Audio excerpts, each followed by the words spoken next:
देखिए, कल हम मिसलेनियस के एग्जाम्पल नंबर 36 पे थे। न्यूमेरिकल ये जो चार्ट बनाया है मैंने इस जगह पर, नोट्स में जब जाएंगे तो बहुत एक लंबा चार्ट है कि start with a success after failure of A, success of B, A और बी दोनों फेल हो जाएं, सक्सेस ऑफ ए 2 बार और बी 1 बार, फिर सक्सेस। इस तरह से कहा जाए तो ये चलता जाएगा। ए जीतेगा फर्स्ट टाइम में, बी जीतेगा सेकंड टाइम में, सी जीतेगा, ए जीतेगा थर्ड टाइम में जीत सकता है, ये 4 टाइम में। मतलब ए जो है वो ऑड नंबर ऑफ टाइम में नंबर आ सकता है और बी जो है वो इवन नंबर। ऐसा न्यूमेरिकल बड़ा भी हो सकता है, मतलब बड़े से मेरा मतलब है 2 से ज्यादा लोग भी हो सकते हैं। सपोज करिए कि 3 लोग हैं, ए, बी और सी, और ए से स्टार्ट करते हैं, फिर उसके बाद बी, फिर उसके बाद सी। ये डिसाइड कर लिया कि इस तरह से फेंका जाएगा। एक कॉइन है, जिसका 6 आ जाएगा वो जीत जाएगा और गेम वहीं रुक जाएगा। कब तक चलेगा? जब तक 6 ना आ जाए। तो 6 आने की प्रोबेबिलिटी 1/6 डाइस में, और ना आने की 5/6। तो हमने शुरुआत करी ए से, 6 आ गया, सपोज ए जीत गया, बात खत्म। और ऐसा भी हो सकता है कि ए ना जीते, तो भाई बी का नंबर आएगा, बी जीत गया, लेकिन ए का फेलियर उसके साथ मल्टीप्लाई में रहेगा, बिकॉज ये कंडीशनल है। ए के हारने के बाद ही बी का नंबर आएगा। ओके है जी, गेम खत्म। हो सकता है ए का भी 6 नहीं आया, बी का भी ना आए, क्यू स्क्वायर, ए का फेलियर, बी का फेलियर, देखो क्यू स्क्वायर, और सी जीत गया। फिर वही बात है कि क्या पता भाई ए का भी ना आए, बी का भी ना आए, सी का भी ना आए, फिर ए ने फेंका और 6 आ गया। इसी तरह से इसमें, इसी तरह से इसमें, तो ये चलता जाएगा। खाली हमें ये बताना है कि पॉसिबिलिटी ये हो सकती है। ऐसे अगर आप देखोगे, जब ए का नंबर आएगा आगे, ये तो 5th नंबर है, ये 6th नंबर है, 7th पे आएगा फिर अब उसका नंबर, तो क्यू की पावर हो जाएगा 6। बी वाले में हो जाएगा क्यू की पावर 7।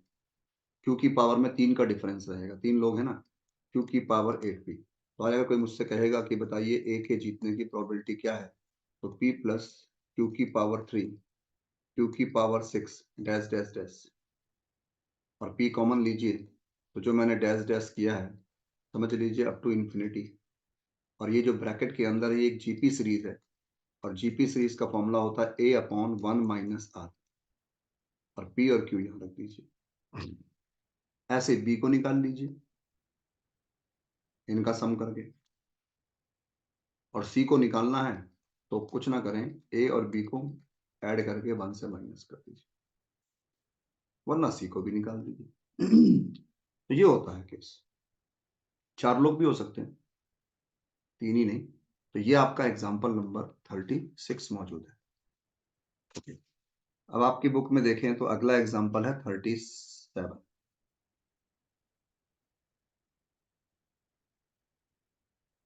फॉर्मूला लिखा है 37 को पढ़िए। If a machine correctly setup, it produce 90% acceptable items. इसका मतलब 10% जो है वो आइटम एक्सेप्टेबल नहीं है। If it is incorrectly setup, notice करिएगा 2 चीजें हैं, करेक्टली सेटअप और इनकरेक्टली सेटअप।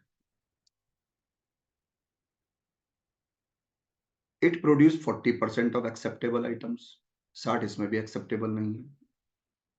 मतलब एक तो हमने करेक्टली इंस्टॉल किया है, एक हमने इनकरेक्ट इंस्टॉल किया है।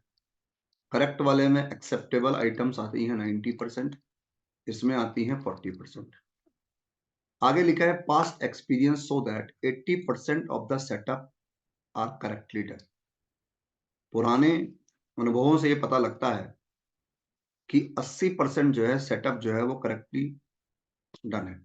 If after a certain setup the machine produce 2 acceptable items. Certain setup का मतलब वो करेक्टली भी हो सकती है और इनकरेक्टली भी हो सकती है। फाइंड द प्रोबेबिलिटी, अगर इतना क्वेश्चन होता तो टोटल प्रोबेबिलिटी, लेकिन लास्ट टाइम मेंशन कर दिया the machine is correctly setup, mention कर दिया।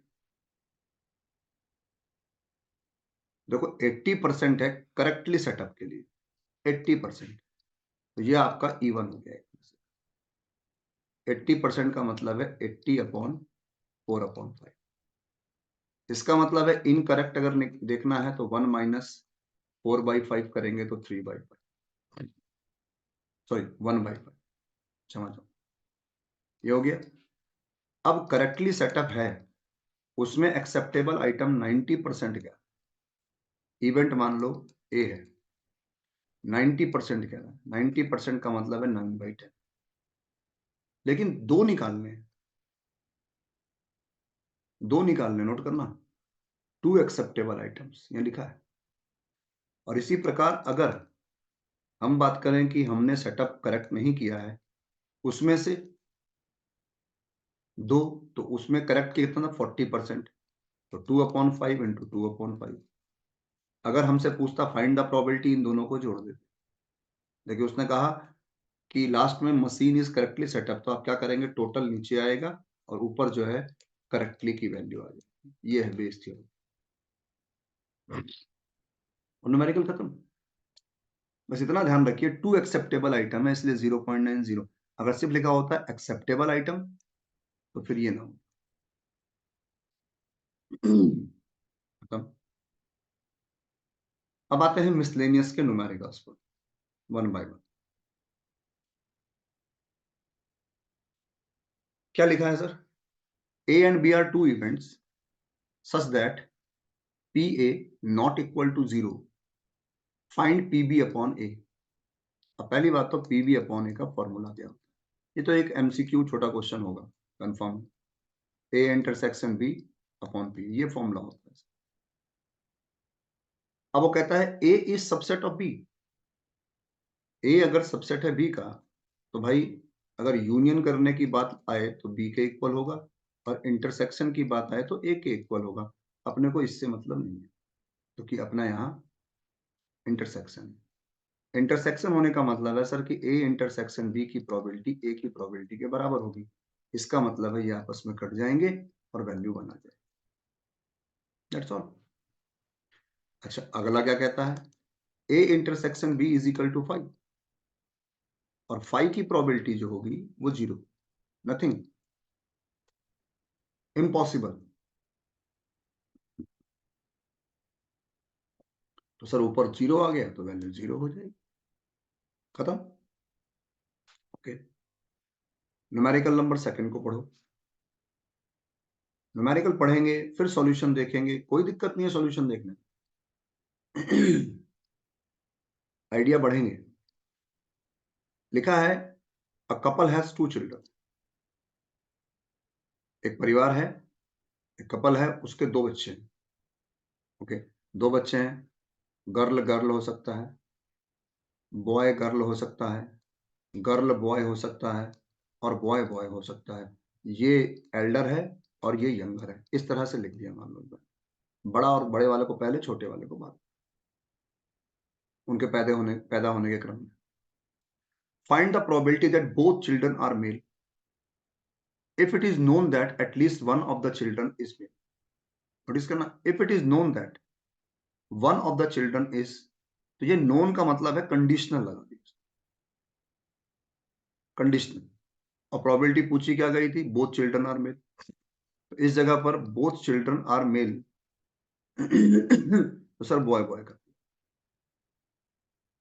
Okay, F at least one is male, तो देखोगे बीजी, जीबी, एटलीस्ट वन बीबी, और सर इंटरसेक्शन बीबी। तो आज की डेट में अगर हम और आप प्रोबेबिलिटी निकालने बैठे E/F की, तो इस जगह पर वैल्यू आएगी sir E intersection F upon PF। Intersection में कितना है 1 और टोटल कितने हैं केस 1 2 3 4 और PF में कितने हैं सर 3 टोटल कितने हैं 4 वैल्यू आ गई सर 1/2।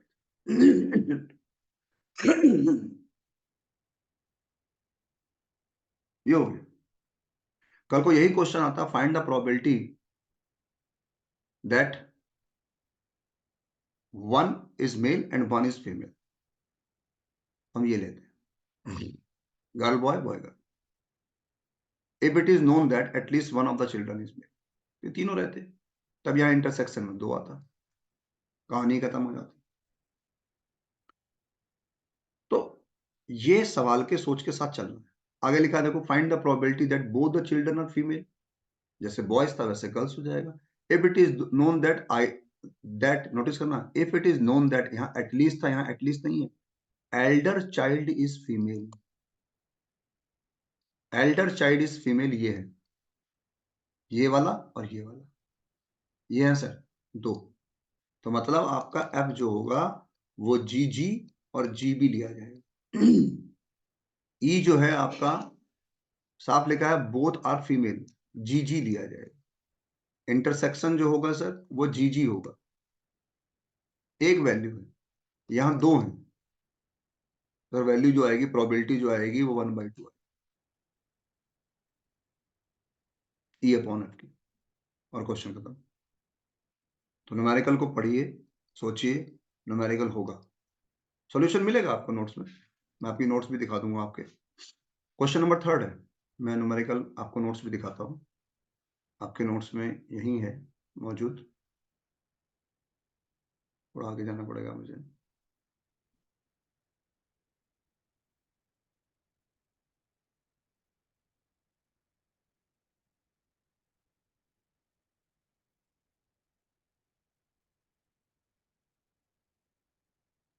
या E F E upon F और इस तरह से निकल गया। क्वेश्चन 3 देखिए, लिखा है सर क्वेश्चन 3 में, suppose that 5% of men and 0.25% of women have gray hair। अब कुछ भी कह लो, कुछ भी बातें कर लो, उनके भूरे रंग के बाल हैं, काले रंग के बाल हैं, जो भी कह लो। A gray haired person is selected at random, what is the probability of this person being male? Assume that there are equal number of male and female।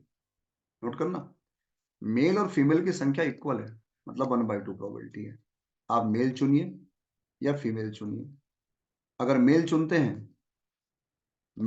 हैं तो उसके ग्रे कलर के होने के चांसेस आपको पता है सर कितने हैं 5%, 1/20। और फीमेल चुनते हैं तो उनके ग्रे कलर के चांसेस है 0.25, मतलब आप ये कह लीजिए 0.25/100 का मतलब हो गया सर 25/1000, 1/400।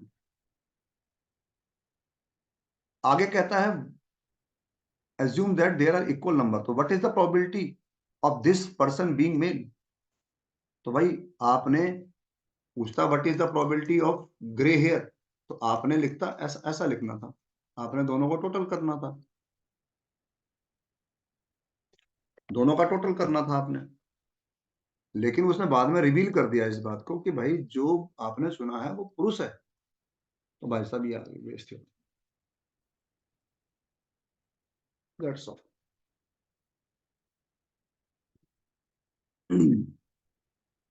रफ सोचिए, फिर धीरे धीरे उसे फेयर में कैसे लिखा जाए, क्या लिखा जाए उसको सोचिए। सब्जेक्टिव, मैंने कहा ना आपको ऑब्जेक्टिव जवाब देना हो, वाइवा देना हो और लिखना हो, इन तीनों में बड़ा अंतर आया। कोई जवाब देने में बहुत बढ़िया है लेकिन लिख नहीं पाता, कोई लिखने में बहुत अच्छा है जवाब नहीं दे पाता, कोई दोनों में ही काम गड़बड़ है। तो इस चीज को कोई रातों रात ना बदल सकता है, ना कोई टीचर ना कुछ। ये तो धीरे धीरे धीरे धीरे आपके अभ्यास से आपको मालूम भी नहीं पड़ेगा कि कब आपने सुधार कर लिया। प्रैक्टिस, सिर्फ प्रैक्टिस। जैसे आप बोलते हैं, हिंदी बोल रहे हैं या अंग्रेजी बोल रहे हैं, कभी मालूम ही नहीं पड़ा होगा कि शब्द पेट से कैसे निकल रहे हैं, निकले जा रहे हैं। और कई ऐसे जिन्हें नहीं आते, उनसे आप बुलवा के देखो, जिन्हें अंग्रेजी नहीं आती, उनकी जबान फंस जाती है, हिंदी नहीं आती, क्योंकि प्रैक्टिस नहीं है। समझ आना ना आना वो भी एक जरूरी चीज है। मान लो समझ आती है फिर बोल नहीं पाते, ऐसे भी है।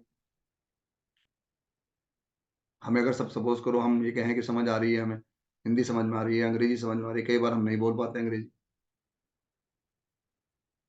तो खाली एक ही चीज से काम नहीं चलेगा, दोनों चीज चाहिए। अब क्वेश्चन नंबर 4 देखिए। क्या क्वेश्चन है सर? न्यूमेरिकल नंबर 4 है, suppose that 90% of people are right handed.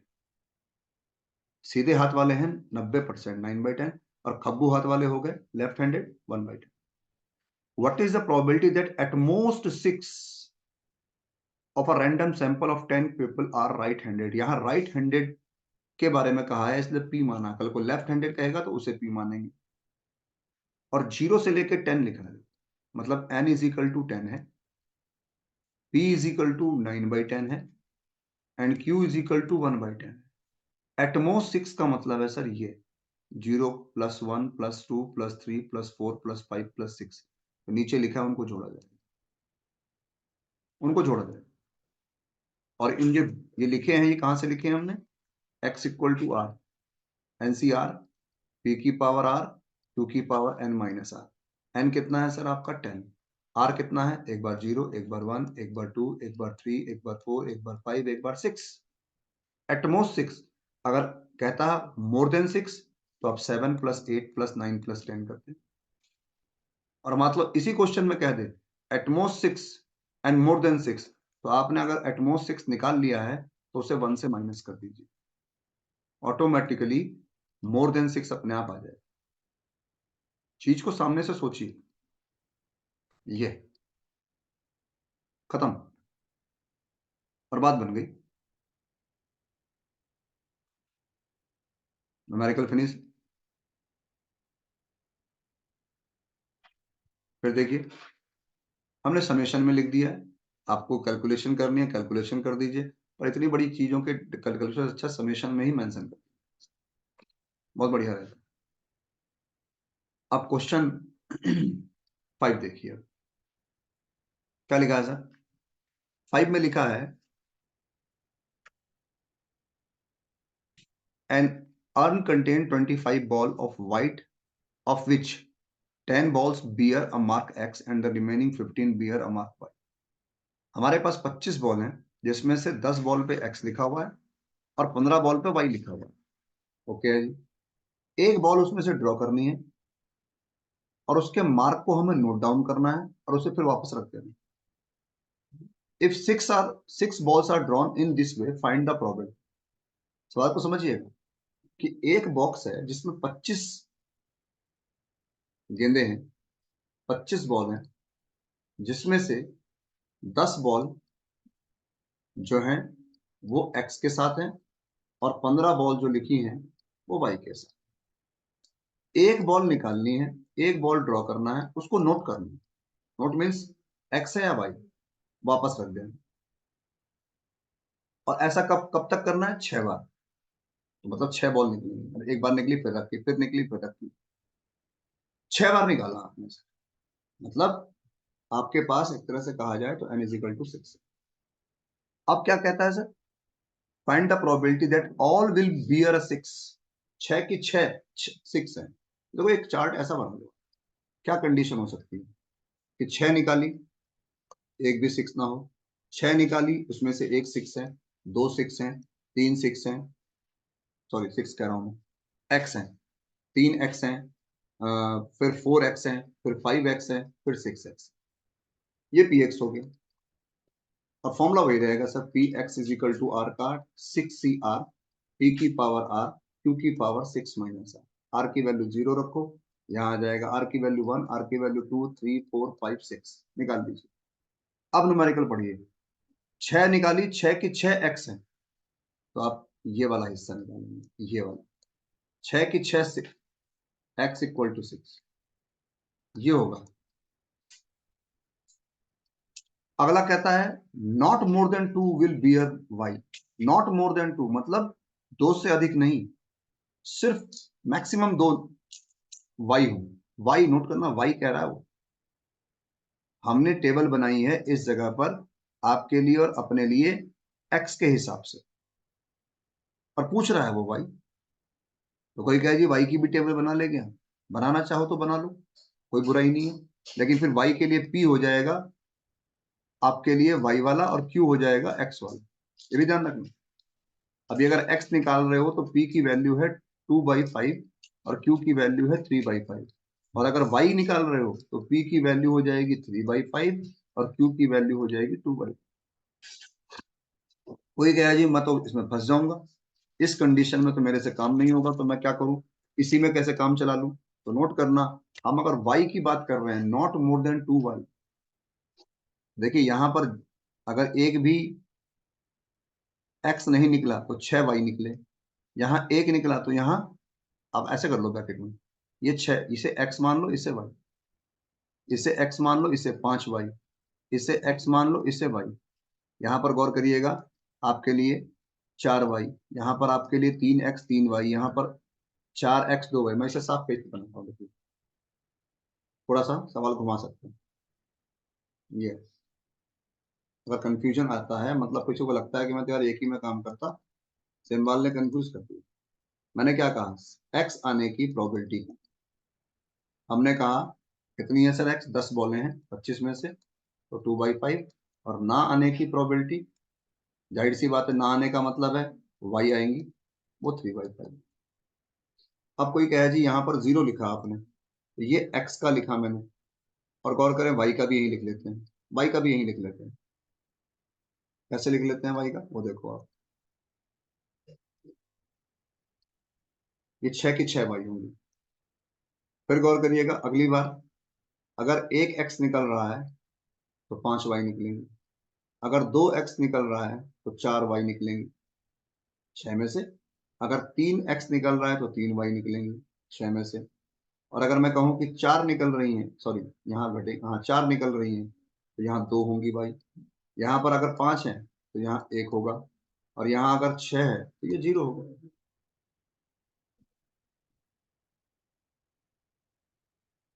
आपने ये वैल्यू निकाल के बैठ गए। अब सोचिएगा सवाल को, ये निकाल लीजिए, जो ऊपर मैंने लिखा है वैसे भी लिख सकते हैं। और ये कैसे निकलेगा, x equal to R, 6c r, p की पावर r, q की पावर 6 माइनस r, ये है p की। अब उसने पहले केस में तो कहा ऑल विल बियर 6, तो ये वाला हो गया पहला पार्ट में। नेक्स्ट केस में क्या कहा उसने, नेक्स्ट केस में कहा not more than 2 will bear Y. 2 से अधिक वाई नहीं होने चाहिए, 2 से अधिक वाई एक, ये और ये, 0y 1y 2y, तो मतलब ये तीनों का सम करना है। मतलब आज की डेट में x equal to 4, x equal to 5 और x इक्वल टू 6 जोड़ना है। तो ये कंफ्यूज कर सकता है किसी बंदे को, यार नॉट मोर देन 2 कहा था तो 0 1 2 करने चाहिए थे, ये 4 5 6 कर रहा है। क्योंकि 0 1 2 हम x का सोच रहे हैं, यहाँ y पूछ लिया उसने, समझिए इस बात को। तो हमें इस तरह से करना है। नेक्स्ट क्वेश्चन में क्या कहता है अगले में, at least one ball bear Y, at least one, कम से कम एक जो है वो वाई लेकर आए। तो कम से कम एक तो ये हो गया, देखो कम से कम 1 2 3 4 5 6, उससे अच्छा तो है कि 1 - 0 वाला निकाल लो, 0 मतलब 6 वाला, ये हो गया।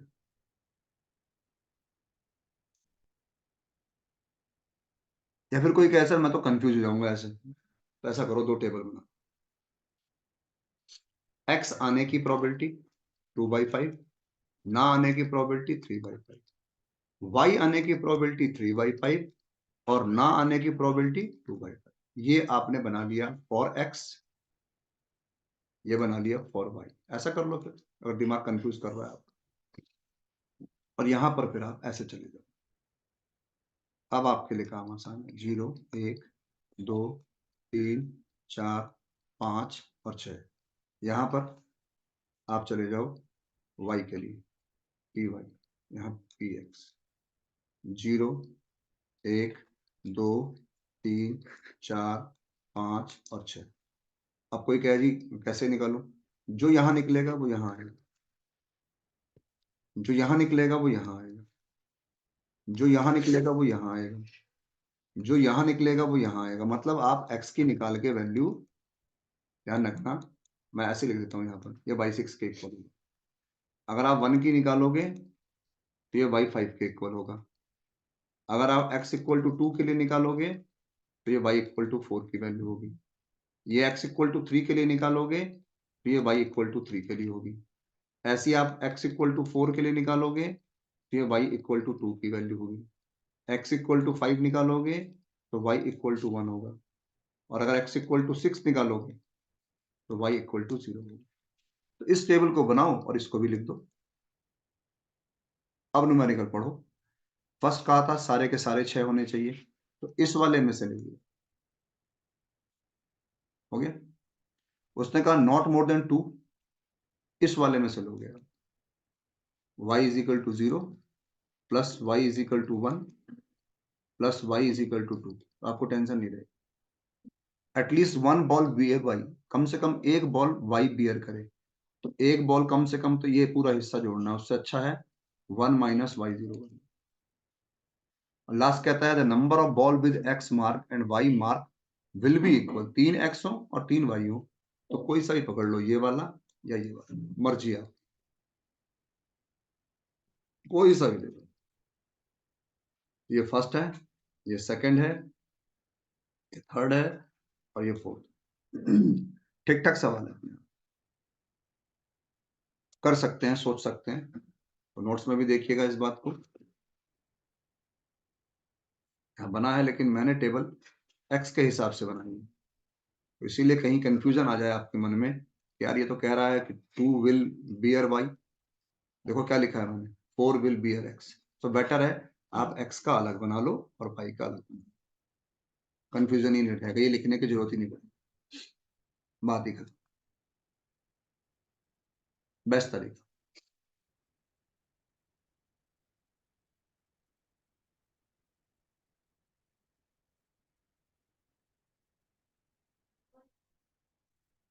क्वेश्चन नंबर 7, तो स्टार लगाया है, इसका मतलब डिफिकल्ट है।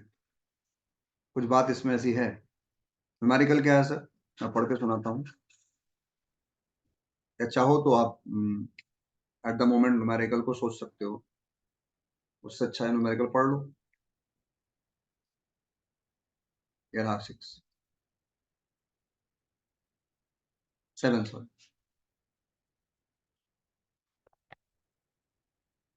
अच्छा 6 7 है, पहले 6 है, सॉरी। लिखा है in a hurdle race a player has to cross 10 hurdle. 10 hurdle उसे क्रॉस करने हैं। The probability that he will clear each hurdle is 5/6। मतलब अगर क्लियर करेगा हर्डल को तो 5/6 है, और नहीं करने की बात हो गई तो 1/6 है।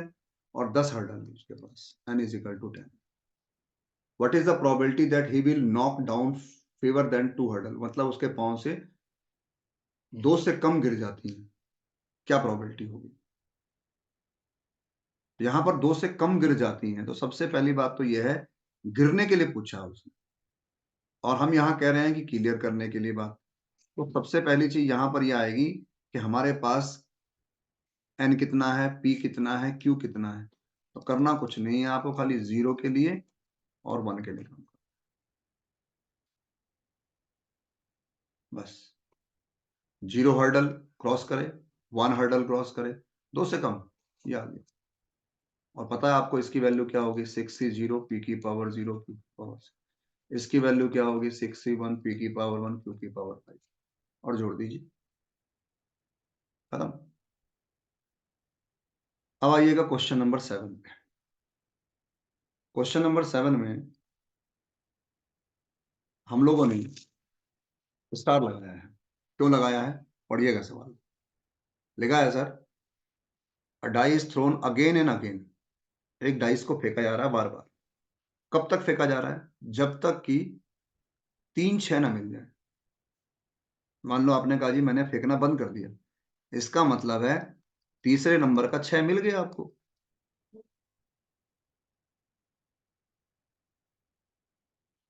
तो find the probability of obtaining the third 6 in the 6th throw of the die. Note करना, हमने आपके लिए इस जगह पर 6 बार फेंका, बहुत दिमाग लगाइएगा। छठी बार में 6 मिलना तय हो गया, क्योंकि गेम रुक गया। और कब तक गेम चलना था, जब तक 3 6 ना आए। और उसने कहा कि तीसरा 6 जो है वो छठे थ्रो में आ गया, तो यहाँ 6 आ गया। इसका मतलब इन 5 में से 2 बार आपको 6 मिला। तो बहुत गौर करने वाली बात है। 5 में से 2 बार 6 मिला, तो 5c2 p की पावर 2 q की पावर 3, ये और इनटू में 1/6। ये सोचना बहुत भारी काम है। कई लोग 5 की जगह 6 लगाएंगे, क्योंकि यहाँ 5 का कहीं जिक्र ही नहीं है। तो ये चीज सोचिए कि मैंने आपको थ्रो दी है, उस हमने कहा क्वेश्चन में कि आपने थ्रो करनी है, 3 6 आने चाहिए, और ये कह दिया कि प्रोबेबिलिटी बताइए कि छठी बार में तीसरा 6 आ जाएगा फेंकने पर। तो छठी बार फेंका, मतलब पहली बार फेंका आपने, पता नहीं, दूसरी बार पता नहीं, तीसरी बार पता नहीं, 4 5 6 पता नहीं, छठी बार में आपने कहा जी 6 आ गया। इसका मतलब बाकी 2 6 जो हैं वो इन 5 में से कहीं आए हैं। पहले शुरू के 2 में आ गए, या 2 और 3 में आए, या 4 और 5 में आए, या 1 और 5 में आए, पता नहीं। ये कंफर्म कर दिया उसने, तो इसको बाहर निकालिए। लेकिन ये नहीं पता कि 5 में से 2 किस में, तो 5c2 ले लिया, और p की पावर 2 q की पावर 3। तो इस जगह पर 5c2 की वैल्यू क्या होगी, p की वैल्यू आपको पता ही है, q की वैल्यू आपको पता है, बस फॉर्मूला लगा दीजिए, क्वेश्चन सॉल्व। इसलिए इस क्वेश्चन को हाईली रेट किया गया। न्यूमेरिकल पढ़ने पे समझ नहीं आता, और ऐसे कितने ही क्वेश्चन बन सकते हैं। कल को मैं कहूं कि भाई मैंने एक डाई को फेंकना है बार बार, जब तक 3 6 ना आए, और मैं कह दूं find the probability of obtaining third 6 in third throw, तो आप कहोगे यार पागल है, 3 बार तूने फेंकना है और तू कह रहा छठी 3 6 आने चाहिए, और तीसरा 6 तेरा तीसरे नंबर पे आ गया। इसका मतलब शुरू के 2 पे भी तेरा 6 आ गया, प्रोबेबिलिटी तो खत्म हो गई। जैसे मजा ही क्या रहा। मैं शुरू में तो हाइप कर दिया आपको बहुत ज्यादा कि भाई फेंकना है बार बार तब तक जब तक 3 6 ना आ जाए, और बाद में मैंने कह दिया प्रोबेबिलिटी निकालो कि तीसरी बार फेंकने पर तीसरा 6 आ जाए। तो आप कहोगे सर पहले और दूसरे में भी 6 आए हैं, अभी तो तीसरा 6 काउंट होगा ये। हाँ, इस क्वेश्चन को बड़ा कर सकते हैं। कल को मैं कह दूं थर्ड 6 इन 10th थ्रो, तो 10th थ्रो जो है उसमें थर्ड 6 आया। इसका मतलब 1 से 9 तक का हमें पता है कि 2 6 आए हैं, कहाँ आए ये नहीं पता। तब हम ऐसा कर देंगे और इनटू में कर देंगे, खत्म। इस प्रकार से न्यूमेरिकल को पढ़ा जाए। अब ऐसे ये क्वेश्चन है लीप ईयर और नॉन लीप ईयर। अब बंदे को सबसे पहले तो यही पता हो कि लीप ईयर क्या होता है और नॉन लीप ईयर क्या होता है। तो नहीं पता है तो सवाल तो रटना, तो जैसे हम रट लेते थे अपने टाइम में। हमें पता है 10 क्वेश्चन करने, इनमें से आना, रट लिया, हो गया पास, हो गई की डिग्री। डिग्री ऐसी बहुत मिल रही, और हकीकत में यह है कि डिग्री मिलनी चाहिए, उसके बाद ज्ञान तो बढ़ता रहेगा। और हम इस जगह पर जब ये नहीं सोच पाएंगे और करने, इससे करने से कोई मैथ नहीं सॉल्व हो रही है, लेकिन फिर भी न्यूमेरिकल का हमें बेसिक पता लग गया कि 366 दिन होते हैं, इसमें 365 दिन होते हैं, और एक हफ्ते में 7 दिन होते हैं। तो इसमें 52 कंप्लीट हफ्ते होते हैं, और बचे हुए 2 दिन का पता नहीं। तो लीप ईयर में 52 वीक 2 डेज, और नॉन लीप ईयर में 52 week complete 52 week plus 1 days. मान लो मैं कह दूं कि एक लीप ईयर में, जैसे इसमें कहा 53 ट्यूसडे, मैं कहूं 53 संडे आने की प्रोबेबिलिटी बताइए, तो 53 नहीं सोचोगे आप, क्यों? क्योंकि 52 वीक तो कंफर्म है। अब जब कंफर्म होता है तो वहां प्रोबेबिलिटी नहीं निकलती। 52 वीक में तो 52 संडे भी होंगे, मंडे भी होंगे, ट्यूसडे भी होंगे, थर्सडे भी होंगे, सब होंगे। 53वां देखो इस 2 दिन में मौजूद है, या इस 1 दिन में मौजूद है। तो इस 2 या 1 दिन को सोचना है। 53 संडे मंडे ट्यूसडे जो भी कहे, ये 52 तो क्लियर है, इसे छोड़ दो आप। तो मान लो उसने कहा मुझे 53 संडे चाहिए, मंडे चाहिए, ट्यूसडे चाहिए, तो 2 दिन का पेयर कैसे बन सकता है? संडे मंडे, संडे ट्यूसडे तो हो नहीं सकता, बीच में मंडे तो आता ही है ना। इसलिए क्रम से, मतलब इस चीज को भी लॉजिकली सोचा जाए। हम कहें जी संडे के बाद मैं लिख रहा हूँ फ्राइडे, तो वो जो इवेंट पॉसिबल ही नहीं है आप उसे लिख रहे हो। मंडे के बाद ट्यूसडे, ये 2 दिन हो सकते हैं लगातार। Tuesday Wednesday, Wednesday, Thursday, Thursday, Friday, Friday, Saturday, Saturday, Sunday. ये 7 हैं देखो टोटल। इनमें से आपको क्या चाहिए? 53 क्या चाहिए? संडे। तो एक संडे यहाँ है सर, एक संडे यहाँ है। कोई कहे ट्यूसडे, एक ट्यूसडे यहाँ है, एक ट्यूसडे यहाँ है। कोई कहे थर्सडे, एक थर्सडे यहाँ, मतलब 2 हैं। कोई भी दिन बोलोगे तो वो 2 फेवर कर रहे हैं इन 7 में से। 2/7 प्रोबेबिलिटी हो गई सर। लीप ईयर में 53 संडे या मंडे या ट्यूसडे या वेडनेसडे या थर्सडे, फ्राइडे, सैटरडे, कुछ भी हो, 2/7। और नॉन लीप ईयर में एक दिन बचता है। अब वो एक दिन क्या हो सकता है? संडे हो सकता है, मंडे हो सकता है, ट्यूसडे हो सकता है, वेडनेसडे हो सकता है, थर्सडे हो सकता है, फ्राइडे, सैटरडे। तो आपको 53 ट्यूसडे चाहिए, तो 52 तो 52 वीक में आ ही गए। यहां पर देखो इन सैंपल में से ये है ट्यूसडे 1/7। तो लीप ईयर में किसी भी दिन के 53 होने की 2/7 और नॉन लीप ईयर में 1/7। ये क्वेश्चन है। अगर ये कल को लीप की जगह नॉन लीप आएगा तो भी ये क्वेश्चन बहुत इजी है, कर सकते हैं। क्वेश्चन नंबर 9 देखो। अब जिसकी किताब है उसने कट कर रखा है इसे, क्यों किया है पता नहीं। An experiment succeed twice as often it fail. वो कह रहा है कि वो फेल होने के मुकाबले 2 गुना उसकी सफलता है, मतलब उसकी सक्सेस जो है फेलियर से दुगनी है। तो हमारे लिए और आपके लिए जो कंडीशन है P बराबर 2Q हो गया। ध्यान दीजिएगा इस पॉइंट को, इस लाइन से। और सबको पता है कि failure plus success is equal to 1 होता है प्रोबेबिलिटी में। यहाँ 3Q इज इक्वल टू 1 आ गया, Q इज इक्वल टू 1/3 आ गया और P इज इक्वल टू 2/3 आ गया। ये निकलेगा जब ये सोचेंगे, तो इस एक लाइन से ये निकला। अब आया question, find the probability in the next 6 trial. 6 trial है सर, आ जाओ बाइनोमियल पे फिर। 0, 1, 2, 3, 4, 5, 6। At least 4 success. एटलीस्ट 4 का मतलब है x इक्वल टू 4, 4 सक्सेस या 5 सक्सेस। अब 6 12 तो 6 ही सक्सेस आएगा, 8 7 तो आ नहीं सकता। एटलीस्ट 4 कहेगा तो इन तीनों को जोड़ देंगे। और ये तीनों निकले हैं कैसे? इस फॉर्मूले से।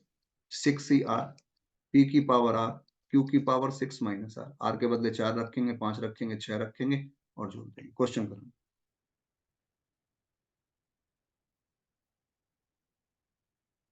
तो सॉल्यूशन भी मौजूद है, अगर आप अपने नोट्स में जाएंगे तो नोट्स में हमने सॉल्व किया हुआ, ऐसी आफत नहीं है इसमें। ये रहा 9th। ये रहा पी क्यू निकाला आपने। पी बराबर 2Q क्यों रखा है वो रीजन आपको पता होना चाहिए।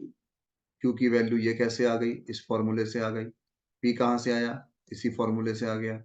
एन इक्वल टू 6 है, X large than 4, at least 4 success. यहाँ 4 5 6। अगर आपको लगता है तो आप डिस्ट्रीब्यूशन बना दीजिए, फिर बैठ के सोचते रहिए, थोड़ा समय लग जाएगा, फिर आपको बस इतना ही होगा। 0 के लिए भी, 1 के लिए भी, 2 के लिए भी, 3 के लिए भी, 4 के लिए भी, 5 के लिए भी, 6 के लिए भी, और ये वैल्यू यहाँ छाप दीजिए, खत्म। इस तरह से दिमाग लगाया जा सकता है। और आगे चलो। अब ये क्वेश्चन बिल्कुल उस एग्जांपल जैसा हो गया। क्वेश्चन नंबर 10 क्या लिखा है भाई? How many time must a man toss a fair coin. Fair मतलब जो बायस नहीं है, एक तरफ हेड है एक तरफ टेल है। बायस का मतलब कुछ हमें लगे घपला कर दिया हमने कॉइन में। फेयर कॉइन है, अनबायस्ड कॉइन है। Probability of having one head is more than 90%। अब नोट करिएगा, हमने कितनी बार, हाउ मेनी टाइम, कितनी बार फेंके हैं। हमें एन का नहीं पता, हमें एन निकालना है इस क्वेश्चन में कि at least one head. At least one head का मतलब है 1 माइनस एक्स जीरो कर दो, ये एटलीस्ट वन है। और कह रहा मोर देन 90%। मोर देन 90% मतलब 90/100 9/10। इस वैल्यू को निकालिए और देखिए ये कैलकुलेशन है और ये आ गया 2 की power n large than 10। n equal to 1 रखेंगे तो नहीं सेटिस्फाई करेगा, n इक्वल टू 2 रखेंगे तो नहीं करेगा, n इक्वल टू 3 रखेंगे तो भी नहीं करेगा, n इक्वल टू 4 रखेंगे तो 2 की पावर n 16 लार्ज देन 10, तब जाके सेटिस्फाई। मिनिमम 4 बार। कल को 5 भी करेगा, 6 भी करेगा, 7 भी करेगा, लेकिन n equal to 4 minimum. How many time का मतलब मैक्सिमम नंबर ऑफ टाइम नहीं है। मैंने कहा ना, किसी मान लो किसी आदमी को गोली मारी और वो कहे 3 गोली के बाद ही मर जाता है, तो 3 के बाद आप 4 मारो, 5 मारो, 6 मारो, वो तो मर गया। तो कम से कम कितनी गोली मारी है कि टारगेट हिट हो जाए। यहाँ पर वो चीज है। इस तरह के न्यूमेरिकल को भी आप ध्यान रखें, ऐसा एग्जाम्पल भी था आपके पास और क्वेश्चन मौजूद है। अब देखिए क्वेश्चन नंबर 11, पूरा क्वेश्चन पढ़ेंगे, सॉल्यूशन आपके सामने लिखा हुआ है, चीजों को समझेंगे तभी बात बनेगी। जैसे क्वेश्चन नंबर यहाँ 11 है, लिखा है in a game man win a rupee for a 6 and loses a rupee for any other number. मतलब अगर उसका 6 आ गया, 6 आने की प्रोबेबिलिटी है 1/6, और नहीं आया तो 5/6। अगर 6 आ गया तो उसे 1 रुपए मिलेगा, और नहीं आया तो उससे 1 रुपए ले लिए। Rupee for any other number, a fair die is thrown, the man decide to throw. अब आदमी ने निश्चय ये किया है कि उसे थ्रो करना है 3 बार। डाई थ्राइस लिखा हुआ है, a man decide to throw a die thrice but to quit as and when he get a 6। उसने कहा वो 3 बार फेंकेगा और उससे अधिक नहीं फेंकेगा, नंबर 1। और जैसे 6 आ जाएगा वो क्विट कर जाएगा, वो गेम छोड़ देगा, वो आगे नहीं फेंकेगा, काम खत्म। जैसे ही 6 आ जाएगा, और 3 ही बार फेंकेगा। नोट करना, हो सकता है 3 बार में 1 बार भी 6 ना आए, ये भी तो संभव है। 1 बार भी ना आए, हो सकता है भाई पहली बार फेंका, 6 आ गया, ठीक है बात। दूसरी बार कब फेंकेगा, जब पहली बार 6 नहीं आएगा। नोट करना, Q इंटू पी लिखा है मैंने। तीसरी बार कब फेंकेगा, उसे नौबत क्यों आई 3 बार फेंकने की, 2 बार 6 नहीं आया।